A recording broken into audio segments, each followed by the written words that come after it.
Имате ли любимо цвете? В сезона на величествената роза сме. Розата често е символ на красотата, любовта и мистерията, а мъдростите, свързани с розата, отразяват точно тези качества. Следващите няколко секунди се насладете и на тази прекрасница розата и няколко мъдри мисли. Сред тръните на живота винаги има рози. Не спирай да търсиш красотата ми. Розата цъфти не защото трябва да впечатли някого, а защото просто не може да не бъде себе си.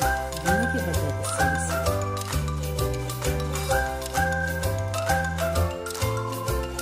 Розата със своята съвършена красота и тръни символизира сложността на живота.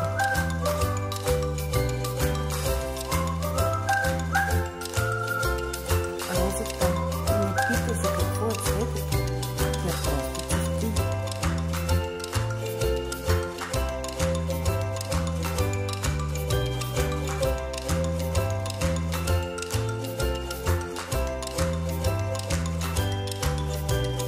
Цветето на любовта има подли, затова пази сърцето си, но не се страхувай да обичаш.